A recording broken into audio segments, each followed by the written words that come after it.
ନମସ୍କାର ଓଡ଼ିଶା।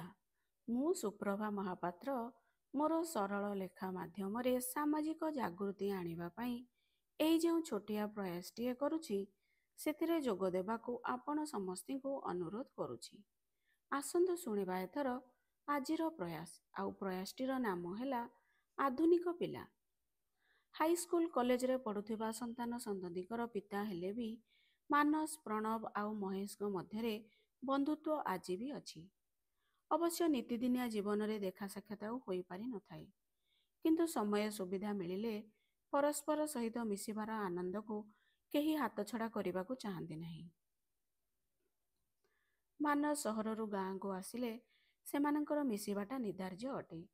ଗାଁ ଚା ଦୋକାନରେ ବସି ପିଲାଦିନର ବାଟି ଖେଳ, ଆମ୍ବ ତୋଟା ଆଉ ସ୍କୁଲର ଅବିସ୍ମରଣୀୟ ଦିନଗୁଡ଼ିକୁ ପୁନଃ ନିଜର ସ୍ମୃତିପଟରେ ଜୀବନ୍ତ କରିଥାନ୍ତି। ଆଜି କୌଣସି ଏକ କାମରେ ମାନସ ଗାଁକୁ ଆସିଛି। ଆଉ ଏବେ ତିନି ସଖା ସନ୍ଧ୍ୟାରେ ଚା ଦୋକାନରେ ନିଜର ଖଟି ଜମାଇ ସାରିଲେଣି। ପ୍ରଥମେ କିଞ୍ଚିତ୍ ପରିମାଣର ରାଜନୀତି ଚର୍ଚ୍ଚା, ତାପରେ ତିନିଜଣ ମିଶି ନିଜର ସେହି ପିଲାଦିନର ସମୟକୁ ଫେରିଯାଇ ପୁନର୍ବାର ସେହି ବାଲ୍ୟ ଚପଳାମିକୁ ମାନସିକ ଭାବରେ ଅନୁଭବ କରିଥିଲେ। ଆଧୁନିକତାର ଖରସ୍ରୋତରେ ସେହି ସମୟର ଶାରୀରିକ ଖେଳକୁଦ କିଭଳି ଭାବରେ ନିଜର ଅସ୍ତିତ୍ୱ ହରାଇଛି ଭାବି ଟିକେ ଦୁଃଖ ବି ପ୍ରକାଶ କରିଥିଲେ। କଥାର ଅନେକ ମୁହଁ। ଏଭଳି କଥାବାର୍ତ୍ତା ଭିତରେ ନିଜ ପରିବାର ଆଉ ପିଲାଛୁଆଙ୍କ ବିଷୟରେ ବି ଟିକେ ଚର୍ଚ୍ଚା କରିଥିଲେ। ମାନସ ଦଶମ ଶ୍ରେଣୀରେ ପଢ଼ୁଥିବା ଗୋଟିଏ କନ୍ୟା ସନ୍ତାନର ପିତା ଅଟେ। ସହରରେ ଶିକ୍ଷା ପ୍ରଦାନ ଟିଉସନ ଗୋଟିଏ ପ୍ରକାରର ବ୍ୟବସାୟ ଅଟେ। ସ୍ୱଳ୍ପ ଦରମା ସାଥିରେ ମହଙ୍ଗା ସହରରେ ଚଳିବା ଅସହଜ ଅଟେ। ଯାହା ହେଉ ଭଗବାନଙ୍କ ଆଶୀର୍ବାଦରୁ ଝିଅ ମୋର ବିନା ଟିଉସନରେ ମୋବାଇଲରୁ ଫ୍ରିରେ ଶିକ୍ଷାଗତ ଭିଡ଼ିଓମାନ ଦେଖି ଏ ବର୍ଷ କ୍ଲାସରେ ଭଲ ନମ୍ବର ରଖିଛି।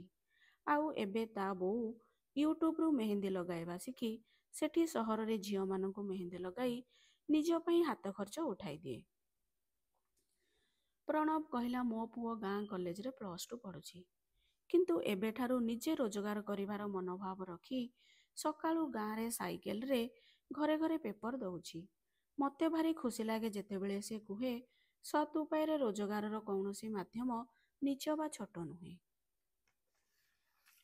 ଆଉ ମହେଶ, ତୋର ଯାଆଁଳା ଝିଅ ଦୁଇଜଣ କେତେ ବଡ଼ ହେଲେଣି, କ'ଣ କରୁଛନ୍ତି ଏବେ ବୋଲି ମାନସ ପଚାରିଥିଲା।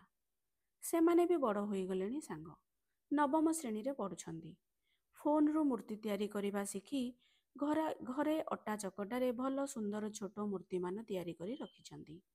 ଆଉ ଏବେ ଗଲା ମାସରେ ଗୋଟିଏ ବଡ଼ ପ୍ରଶଂସନୀୟ କାମ କରିଛନ୍ତି। ମୋ ଶାଶୁମାନେ ସେମାନଙ୍କର ଆଈ ମାମୁଁ ମାଇଁଙ୍କ ପାଖରେ ଭାରି ଅବହେଳିତ ଅବସ୍ଥାରେ ରହୁଥିଲେ। ସେଥିପାଇଁ ମୋ ସ୍ତ୍ରୀ ସବୁବେଳେ ମନ ଦୁଃଖ କରନ୍ତି। ହେଲେ ଦୁଇ ଝିଅ ମୋର ଜେଜେମାଙ୍କ ଭଳି ଆଈ ବି ଆମର ଦାୟିତ୍ୱ କହି ତାଙ୍କର ଜେଜେମାକୁ ବୁଝାସୁଝା କରି ଗଲା ମାସରେ ଆଈଙ୍କୁ ଘରକୁ ନେଇ ଆସିଛନ୍ତି। ଆଉ ଆଶ୍ଚର୍ଯ୍ୟର କଥା ହେଲା, ଏବେ ଦୁଇ ସମୁଦୁଣୀ ଦୁଇ ସାଙ୍ଗ ଭଳି ଚଳୁଛନ୍ତି। ଏଇ ତ ପ୍ରକୃତ ଆଧୁନିକତା।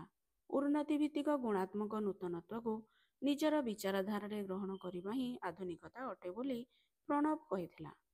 ତା ଛଡ଼ା ପରିବର୍ତ୍ତନ ସଂସାରର ନିୟମ ଅଟେ। ଆଧୁନିକୀକରଣକୁ ଗଠନମୂଳକ ଭାବରେ ଗ୍ରହଣ କଲେ ମାନବ ସମାଜର କଲ୍ୟାଣ ସାଧନ ହେବ।